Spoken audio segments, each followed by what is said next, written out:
नमस्कार दोस्तों, बहुत बहुत स्वागत है आप सभी का हमारे यूट्यूब चैनल लीगल पिलर में। कैसे हैं आप सब? आई होप आप सब बहुत अच्छे होंगे। आज का टॉपिक है SC/ST एक्ट 1889 के मुख्य प्रावधान। SC/ST एक्ट पर 2022 निर्णय क्या है और सुप्रीम कोर्ट द्वारा क्या बदलाव किए गए 2018 में। दोस्तों, वीडियो में आगे बढ़ने से पहले आप सबसे कहना चाहूँगी कि आप लोग बार बार रिक्वेस्ट करने के बाद भी चैनल को सब्सक्राइब और लाइक नहीं करते वीडियो को, तो प्लीज़ प्लीज़ प्लीज़ चैनल को सब्सक्राइब कर लीजिए, वीडियो को लाइक कर लीजिए। हो सके अगर आप कर सकते हो तो हेल्प कीजिए दूसरों के साथ शेयर करके, ताकि हमारा चैनल आगे बढ़ सके। इतना टाइम होने के बाद भी अभी वहीं पर अटका हुआ, तो प्लीज़ दोस्तों वीडियो को पूरा भी देखा कीजिए ताकि चैनल जल्द से जल्द आगे बढ़ सके। आपका अपना ही चैनल है। तो SC/ST एक्ट 1889 के मुख्य प्रावधान क्या है?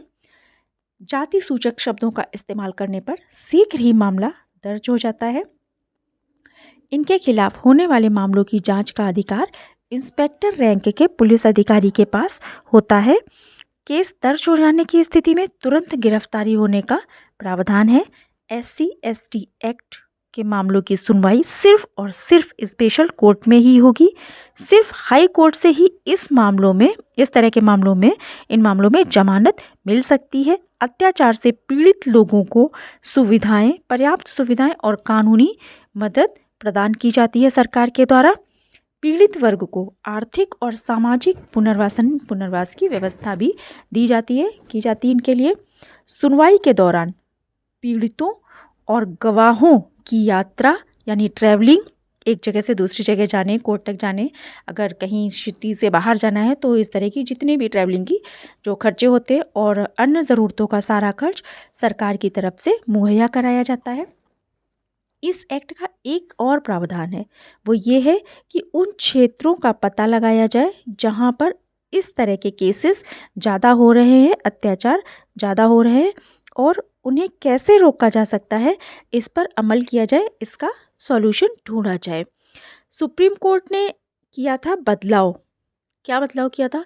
SC/ST एक्ट का बदलाव करते हुए 20 मार्च 2018 को जो सुप्रीम कोर्ट है, इस मामले में तुरंत गिरफ्तारी पर रोक लगा दी थी। सुप्रीम कोर्ट ने शिकायत मिलने पर तुरंत मुकदमा भी दर्ज नहीं करने का आदेश दिया था, ताकि किसी के साथ गलत ना हो और कोई इस एक्ट का झूठा जो है मुकदमा दर्ज कराकर लाभ ना उठा सके, किसी गलत को, निर्दोष को फंसा ना सके।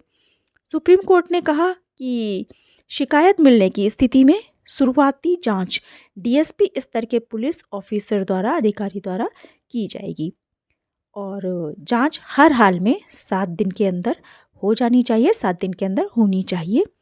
कोर्ट ने ऐसा इसलिए किया था ताकि शुरुआती जांच के बाद DSP जो है ये पता लगा सके कि किसी तरीके से जो आरोपी है उसे झूठे केस में झूठा आरोप लगाकर तो नहीं फंसाया जा रहा है, कहीं किसी निर्दोष को फंसाकर उसे सजा दिलवाने का प्रयास तो नहीं किया जा रहा है, गलत मुकदमा दर्ज नहीं कराया जा रहा है। इसलिए ऐसा कोर्ट ने फैसला किया, ऐसा आदेश जारी किया।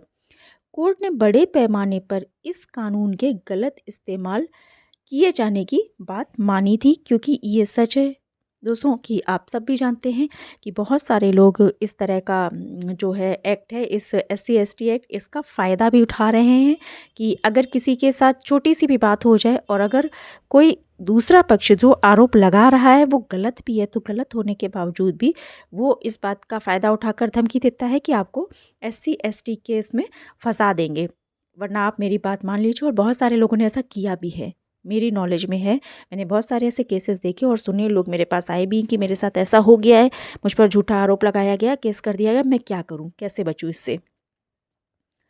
तो कोर्ट ने भी इस बात को माना था।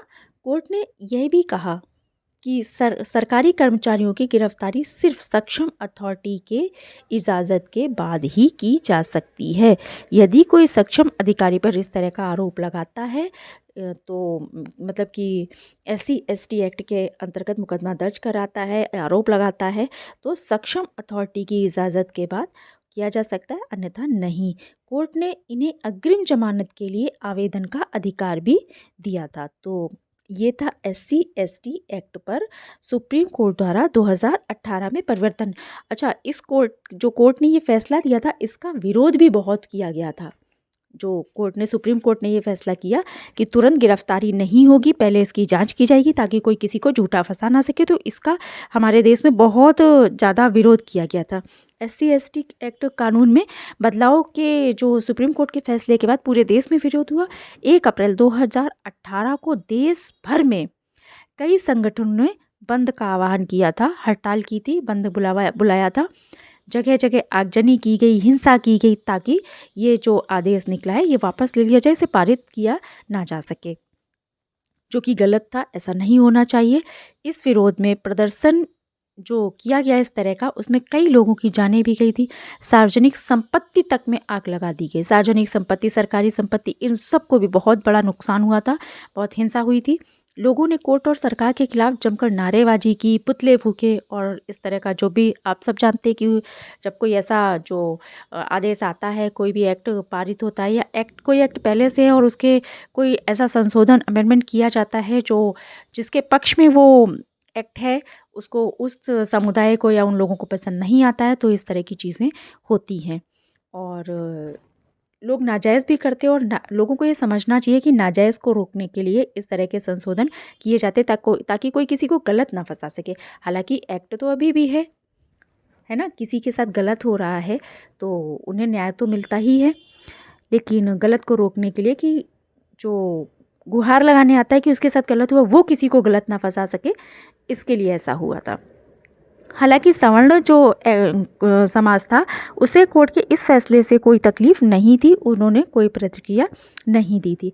अब सरकार का पक्ष क्या है कि देश भर में जो ऐसा हुआ विरोध प्रदर्शन, उसमें केंद्र सरकार दबाव में थी। सरकार ने कोर्ट के इस फैसले के खिलाफ पुनर्विचार की याचिका दाखिल की, क्योंकि जगह जगह इस तरह की हिंसा होने के बाद सरकार को एक्शन में आना पड़ा। सरकार में शामिल कई मंत्री, गठबंधन दलों के सदस्यों ने इस फैसले का विरोध भी किया था। दबाव में आकर सरकार पहले अध्यादेश लेकर आई और फिर उसके बाद सरकार की ओर से, सॉरी दोस्तों, अध्यादेश का आजकल जब वीडियो बना रही हूँ तो ये अयोध्या का जो 22 तारीख को होने वाला दिमाग में चल रहा है, ज़्यादा गुस्सा हुआ है, तो इस वजह से अध्यादेश की जगह अयोध्या निकल गया। बाद में सरकार की ओर से मानसून सत्र में SC/ST जो संशोधन विधेयक पेश किया गया।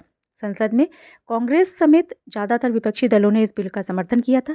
संशोधित बिल में सरकार की तरह से जो है अपराध में FIR दर्ज कराने के प्रावधान को वापस लेकर आई थी, कि मतलब FIR, अगर कोई ऐसा FIR दर्ज कराने आता है तो उसकी FIR दर्ज की जाएगी। सरकार ने माना कि केस दर्ज से पहले जांच जरूरी नहीं है और ना ही गिरफ्तारी से पहले इजाज़त लेनी होगी। ये मतलब हिंसा और विरोध प्रदर्शन के कारण हुआ, लेकिन ये सही बात नहीं है, क्योंकि अगर आप कोई भी ऐसा केस होता तो पहले मामले की जांच की जानी चाहिए ताकि कोई निर्दोष ना फंस सके। खैर, दबाव में आकर सरकार ने ऐसा फैसला लिया और अग्रिम जमानत का प्रावधान भी खत्म कर दिया। क्या किया जा सकता है। खैर, सुप्रीम कोर्ट ने अपना फैसला बदल दिया। कोर्ट ने जो है सरकारी कर्मचारी और सामान्य नागरिक को गिरफ्तार करने की अनुमति लेने की ज़रूरत को ख़त्म कर दिया।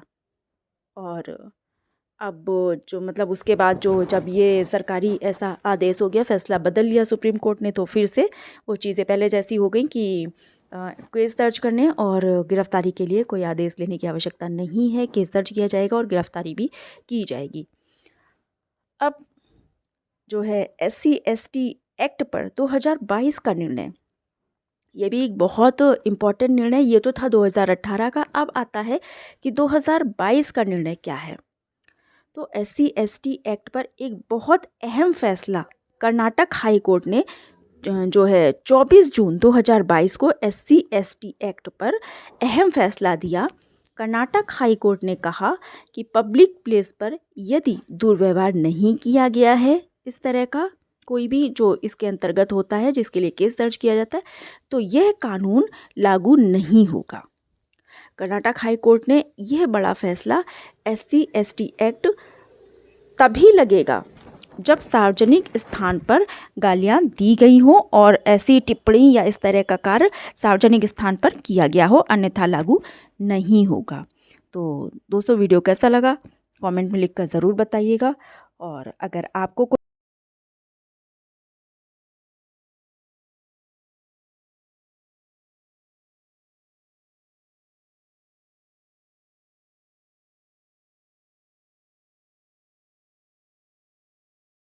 और अगर आपके पास कोई लेटेस्ट अपडेट है इस संबंध में तो हमें भी ज़रूर बताइएगा कि क्या चीज़ हमसे छूट गई है और क्या जानकारी आपके पास है।